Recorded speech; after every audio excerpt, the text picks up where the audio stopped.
Доброго времени суток.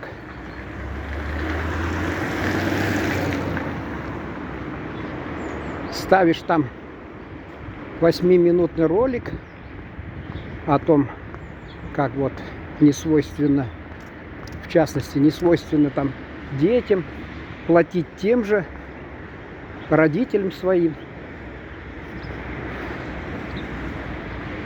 Это говорит человек, который вырос в семье, где у нас 10 детей было, а мама, когда одна осталась, куда-то ей нельзя было далеко ехать, хотя если бы ее насильно вывести, может, она и согласилась бы, да. 10 детей, и как в детстве смотрели фильм «Король Лир», раздал все свои эти богатства детям, дочерям. Я так понял, я потом не интересовался подробностями, а тогда вот я смотрел, впечатление такое сложилось. И потом уже мыкался.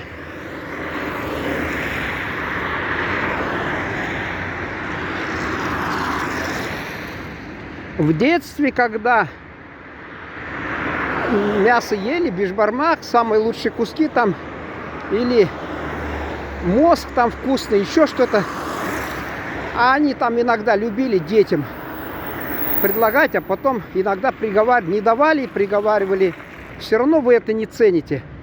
Ну, по прошествии длительного времени начинаешь понимать, да, действительно, детям не свойственно ценить то, на что родители ради них пошли. Я вот в сюжете большом привел, более чем час рассказывал, как с одной стороны я показал непростую жизнь на селе, когда многое приходилось собственными руками добывать. После школы пришли и включайся в работу. Но в то же время родители же не сидели сложа руки, они больше даже трудились. А потом они, когда уже у них дети разлетелись, остались одни, никому как бы не нужные. Вот я об этом сказал в этом 8-минутном ролике. Кто-то там чересчур умный, я так понял, умнее меня во много раз. Там что-то там залил, ерунду всякую. Ну да, ему виднее. У него перед глазами пример. Он если один-два их, а не то, что у нас 10 в селе. У нас старики, когда мы маленькие росли, там в селе, у них там по несколько детей, 6, 7, 8. Ну и редко только было, чтобы кто-то жил у сына на старости лет или у дочери. Кучу фактов можно привести. Рядом с нами казашка жила, бабушка. С другой стороны татарка одинокая жила. У нее сын отдельно жил и дочь отдельно. Не в одном доме, в смысле. Потом начнешь приводить. Русская тетя, мама с ней дружила. Тоже она одна потом осталась. И как-то она только немного ее спасала от одиночества. То, что к матери нашей ходил чай попить. И какая-то приехала на экономиста, она выучилась в совхозе по направлению. Замуж в нашем селе вышла, так осталась. А до этого она 2-3 года жила у бабушки этой. И начинаю наперечет вот. Дед с бабкой жили, деда не стало, бабка одна. Ну, бывает, где-то, когда уже на склоне лет, на финише там забирают иногда дети, и все. Тетя Тося была, Новохадская, русская тетка, говорю, извините, тетя такая. А она была дежурной, не уборщицей или кем там, в общем, в школе. Мы еще помним, ее маленькими были. В татарском краю села школа была. А она заходила к нашим родителям и, ну, говорила, учительница велела вам зайти, видно, пожаловаться на кого-то из нас, чтобы Сами понимаете, можно ли при этих обстоятельствах питать к ней какие-то чувства. Я не говорю про уважение, просто чувства, симпатии какие-то. Она как бы, хотя позже узнаешь, что она же работу выполняла, ей поручали, она шла и говорила родителям. А родители нас накручивали постоянно. Вот старшие ваши братья натерпелись по жизни всего, и то хорошо учились, а вы вот сыты, одеты, обуты, не цените. Но потом, когда мы в 5 класс пошли и в новостройке школу построили, такой, знаете, вот у нас говорят сейчас, любят это повторять присловие из говна и палок. Вот такую школу, двухэтажку, которую буквально 6 или 7 она лет просуществовала, ее быстренько взяли, потом сдали под что-то другое и развалили благополучно, чтобы она не позорила облик села. И вот в этой школе она, там рядом интернат из соседнего села за 30 километров, потом за 37 там, и еще хутор Чебенда, 2 села, 2-е отделение совхоза и хутор Чебенда. Оттуда привозили детей, они жили в интернате, и она за ними присматривала. А у нас в селе это не то, что в городе бывает, в селе это опять. Теперь она ночная сторожиха или кто, и всех парней гоняла. Никого не боялась, потому что, знаете, на селе обычно уважали возраст, а не силу. Силу по пьяни там, напьются в праздник, дерутся там, да, действительно, силу уважали. И вот она поехала к сыну в Оренбург. Что-то там непонятно что, приехала и покончила с собой.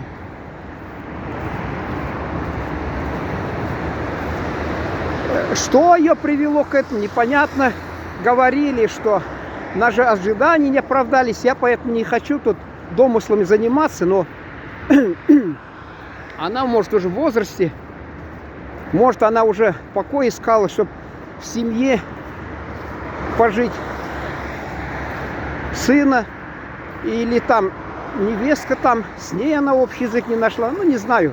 Если у них есть своя точка зрения, пусть поделится, но сам факт просто того, что это не единичный факт, это традиционное тогда явление, общераспространенное явление. И повсеместно оно наблюдалось. Родители, дети всегда жили отдельно, как только выдавалась первая же возможность. Вот у нас в городе я поражался, я приехал когда-то сюда. Это было довольно давно, и население составляло 513 тысяч. Проходит довольно продолжительное время, столько, как построено новых домов, а всего 535 тысяч населения, хотя столько новых домов. Там целые районы городские отстроены.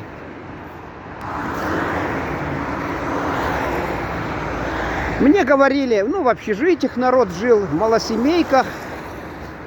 Но малосемейки, общежития, как известно, они уже все позакрывались. Ну, а дома продолжают строить, и народ заселяется на ура. Вот я приехал, у родственницы жил, их было 4, и я 5 жили. Сейчас она отдельно живет, в отдельной квартире, сын ее отдельно в отдельной квартире, у меня своя квартира. И вот так вот мне кто-то сказал о том, что сейчас каждый хочет видео, я смотрел, то ли это МД так называемое, кто в курсе, а кто не в курсе, мужское же движение называется. И там один предположил, что Каждый норовит сейчас жить отдельно. Не хочет семью создавать. Кто-то развелся и не хочет второй раз. Кто-то от родителей отъехал, не хочет с ними жить. Вот показатель. По нашему дому смотрю, раньше на глазах они росли. Когда я приехал в редакцию, получил жилье, я на глазах росли, маленькие, подросли. Они подросли, некоторые возмужали, семьи создали. Время от времени редко их видишь.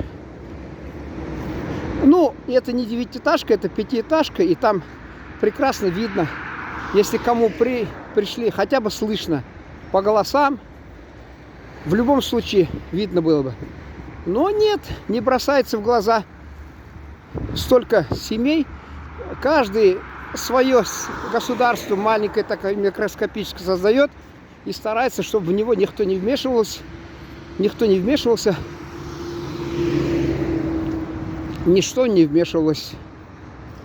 А этим, наверное, объясняется. И вот кто-то мне доказывает, так, мол, и так, типа я не то сказал. Ну, мне кто-то скажет, это досуже сидит лодырь, которому нечего делать. Ну, бывает и так. Просто бескультуре какой-то. Не осознает ничего. В армии не служил, мозги не вправили. Он еще пока на диване. Диванный такой патриот, боец, там все что угодно говорят вот про этих. У нас один тоже особенно все время он так речи толкал. А я сейчас смотрю, что он только на словах молодец. А на деле он там зарылся в свой бизнес, какую-то мелочь продает, типа перчаток. И как-то уже годы поджимают его, решил семью создать. И у меня на улице встретил, или там у себя где торговал он в рядах, торговых рядах. Вот он говорит, решил я девушку пригласить в ресторан, и тут он уже копейки считает. Во сколько она мне обойдется, он решил, познакомился, и видно, думает, он боится лишнее отдать. Ну, у меня на этот счет, положим, есть это своя, как сказать, строка. Ну, у многих, наверное, то же самое. В бюджете предусмотрено в бюджете личном там какие-то непредвиденные расходы. У меня, например, вот там списываются автоматически.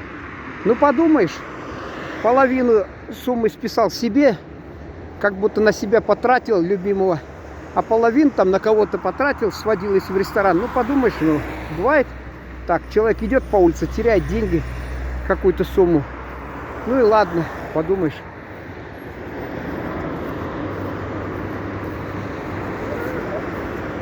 Хотел тут к месту анекдот вспомнить, рублем больше, рублем меньше, да потом в другой раз, наверное. И он, этот человек не производит впечатления, вызывает только вопросы. Вот так у нас много людей, которые сидят в социальной сети и очень много свободного времени. Поражаешься тому, как буквально на все реагируют. Это, как говорят, на Руси говорили, чужую беду руками разведу, а к своей ума не приложу. И вот, положим, любой начнет что-то рассказывать, они тут же, гора советов целая, как себя вести, вот они все мастера, а на деле выясняется, сами-то у них ничего не сложилось, какого-то даже капитала нет, какого-то там основы для спокойной такой обеспеченной жизни, ничего нет, а вот в основном сидели на шее родителей. Это материнское чувство, природное, заложенное, где-то любовь, где-то вот действительно дети, они, а детям в свою очередь присуще заботиться о своих детях. Общеизвестная такая притча, когда орел, что ли, или там птица какая-то, на горе пожар, там деревья полыхают, тащит по очереди своих детенышей, спрашивает: вот я когда буду старый, будешь заботиться? Один говорит да, второй да, и эта птица не верит. И когда третий говорит: мама, так у меня же свои дети будут, я о них буду заботиться. И вот это вот природа, истина. А у нас почему-то внимание сводит к тому, чтобы именно вот в материальном плане. Хотя это, на мой взгляд, на последнем месте стоит всегда. Внимание просто и все.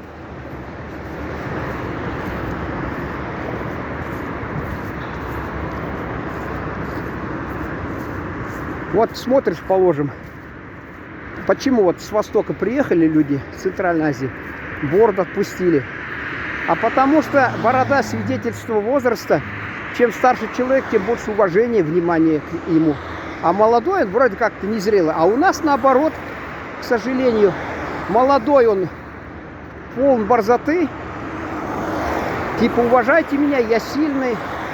А этот человек постарше, он может его двинуть. Я даже не обратив на него внимания,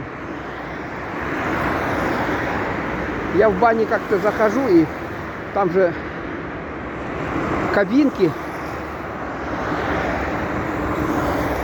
И один дед, ну не дед, а старше меня по возрасту, я подхожу, он резко отскочил. Я понял, что вот человек не приучили к уважению, в смысле, он не пользовался уважением. Поэтому он предусмотрительно как-то резко-резко так быстренько ретировался в сторону.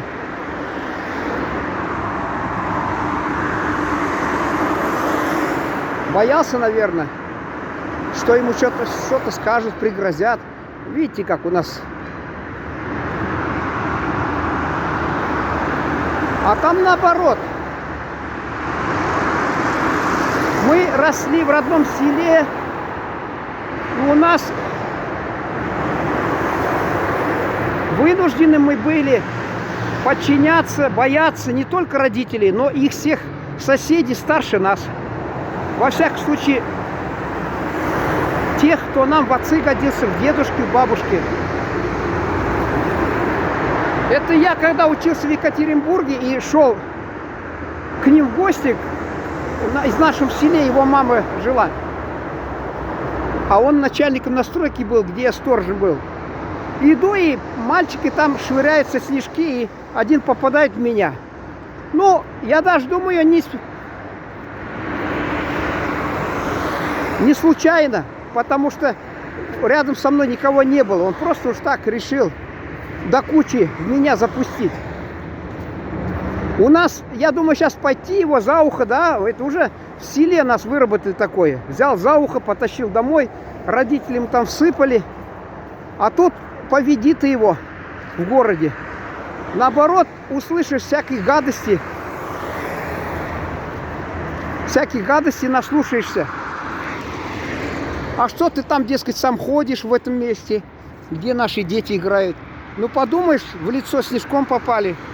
Ну, подумаешь, он на замечание тебя матом послал. Наш сыночек самый лучший на свете. Наш сыночек, он хороший. Не чита другим. Вот такое отношение. А у нас в селе не разбирается. Даже если, допустим, не во всем ты виноват, или можно было понять тебя родителям, если пожалуются, это все. Поэтому лучше терпеть, когда они тебя сами хотят наказать. Я даже помню, маленький был в соседях у нас друг, у них там дом и сарай дощатый, не дощатый, тогда досок не было. Он из плетня, вот у нас делали так, брали просто ивовые прутья, свивали, потом обычно навозом просто покрывали эти коровьими лепешками. Это был сарай. И вот я маленький у них в сарае, играю с ним, с приятелями или другом детства. Палочкой ковыряю вот эту вот плетень, дырочку там. Ну, это увидела из соседнего дома бабушка, у них, видимо, тоже сарай, и вот у них общая стена, и пыль до небес. Я-то крайне мал был вообще. Может, 5 лет, может, 4 года, сколько там. Ну, может, 6 лет. Я сейчас вот тогда вижу, что они там творят, говорю, так это же вот, это в школе он учится еще, как-то соображает, как я вот шел возле дома, детей-то, которые в школе не учатся, на улице не отпустят, это подростки там швыряются снегом, а тут-то совсем мал, ничего не понимает, это имею в виду свой возраст. Просто внушения достаточно. Я вот сколько раз обращал внимание, у приятеля, родственника был в гостях, у него там маленький сын, он себя очень неспокойно, мягко выражаясь. Достаточно спокойным, но строгим голосом сказать, он внушаем, он тут же реагирует. А тут бабушка, пыль до небес. Можно подумать, ей сарай спалили. Подумаешь, вот она так. Ну, некоторые в определенном возрасте уже бывают очень затюканные жизнью, годы ушли, расстроенные, болезни, настроение плохое. Вот они все это аккумулируют и концентрируют и на тебя, как будто ты вот натворил так что-то чрезвычайно такое.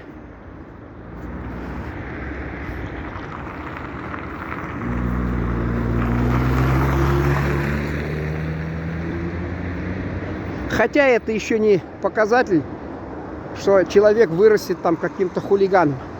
А они обычно в чужих детях видят всегда хулиганов, в своих детях ангелочков. И у нас, наша часть села, там воспитание шло хорошо. Там общественное мнение работало, помимо мнения родителей, работало общественное мнение, поэтому родители всегда нас в строгости старались держать, особенно в отношениях наших с соседями. Там уж вот идет там, допустим, летний трамвай. Я другое хочу сказать.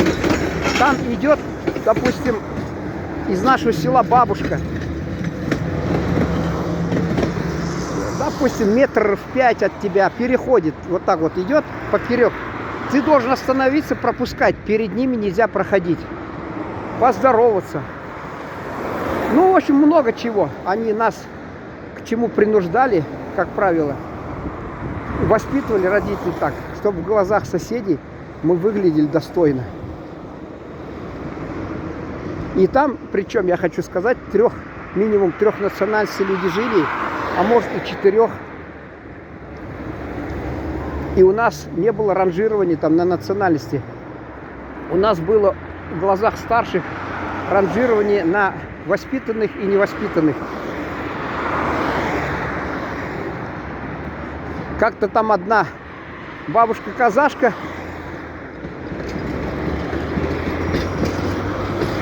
нечаянно вечером, там хорошо слышно, услышала разговор парней, один из которых немилосердно матерился бесконечно.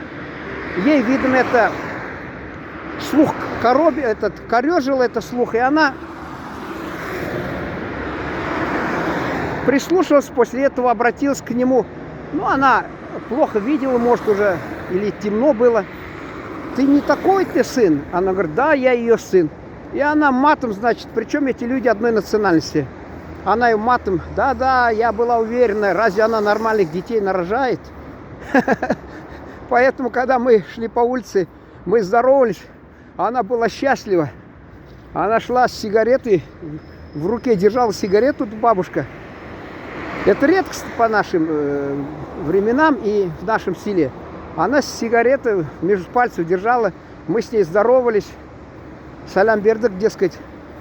А она, ой, бакат ты бол, значит, ну, привет передаем, дескать. А она по-казахски-то, будь счастлив. Хотя могла быть доброй. Но она всегда на прямоту вот так вот. Вот родители говорили, у них, у казахов есть такая черта замечательная, они в лицо говорят, никогда вот не пытаются как-то замыливать, как-то намеками. Как есть, говорят, и все.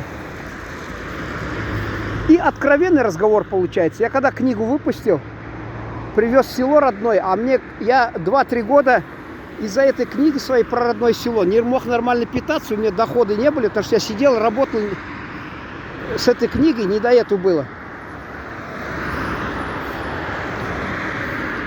И потом привез и решил продавать в родном селе. У нас вот, я говорил как-то, что возьмут где-то деньги, спонсора там потрясут, выпустят книгу, никто у них не читает, они ее не покупает никто, и берут и каждому навязывают дарственные надписи вот от такого-то, такого-то, и они их не читают. И по себе знаю, у меня куча книг, которые мне подарили авторы, я их не читаю. А тут я продавал, чтобы проверить, насколько я состоялся, хотя бы в масштабах своего села, в качестве биографа села или небольшого писателя, скажем так. Они в лед разобрали, всем не хватило, а те, которые сидели, размышляли, платить, не платить эти деньги. И потом мне одна казахская тетя говорит, вот он, говорят, люди, журт говорит, журт обычно, говорят, дескать, а что он бесплатно не раздал? А я говорю, а кто-то сказал? Ну, она, чтобы я не подумал, что это ее измышление, говорит, вот такой-то, такой-то сказал. Там на селе есть человек, которого они хором не уважают, хотя он их соплеменник. Ну, я говорю, передайте ему, пусть он вот рубашки сошьет и раздает бесплатно. Это, говорю, труд. Не будем касаться, я то, что сидел 2-3 года писал, не мог нигде работать. А еще я на свои деньги издал, и теперь я должен ходить раздавать. Что, он нуждается сильно? Давайте я ему денег типа дам, раз он нуждается. В книге, что ли, так сильно нуждается? Вот она откровенно сказала, кто это такой. И всегда приедешь в родное село, если тебе хотят, я сказать, в лицо говорят, как-то я приехал и увидел, что у нас в селе, слава богу, как говорится, начали так какие-то эти признаки жизни появляться, там колхозники, ой, как там сказать, огородники выращивали помидоры, огурцы, корейцы выращивали арбузы. Ну а в селе он со стороны приехал казах, а говорили, у него там типа любовница, у него там, дескать, он базы все разворовывает, распродает. Хотя наши сельчане, я когда спросил этого руководителя, а он говорит, а сельчане все равно их ночью тихой сапой, говорит, растащат. И он это все продавал себе в карман, вероятно. И она говорит, вот тот, он говорит, кто по-казахски, хоть на отр-то пить-то, значит, посадил на задницу наше село, говорит, а ты его похвалил. В лицо она мне сказала, вот люди так говорят, дескать. Я говорю, ну, знаете, у нас никогда не был руководителя казаха, я хотел уж казахам приятно сделать. Вот если бы это был татарин, я, может, не стал бы его хвалить, а так уж это. А они его не взлюбили, оказывается. Потому что он не из их числа, не из их племени роду. Они могли повлиять на него, дескать, слишком воруешь, не по чину берешь. А так он приехал откуда-то другого племени рода, они не могут им управлять, влиять на него. И вообще, конечно, я как-то говорил с одним казахом, он говорил, надо казаха или татарина поставить руководителем этого села, и не села, а совхоза, или уж тогда просто хозяйство. Я говорю, да нет, не должен быть, потому что кумовство, родня, каждому угодить надо и каждому дать. Я говорю, это неправильно. Человек со стороны должен быть, не связанный родственными узами. Он, по крайней мере, один только будет воровать в хозяйстве у нас. А тут наше село, хозяйство не выдержит натиска целой оравы его родственников. Тут, наверное, я завершать буду. А то там народ, все будут смотреть, а что такое? Первый раз они увидели сотовый. Первый раз увидели, что какой-то кто-то снимает, или первый раз человека увидели с телефона. Это я иронизирую. Темы обе, которые я затронул, очень важны. Может, продолжим. А пока всего доброго.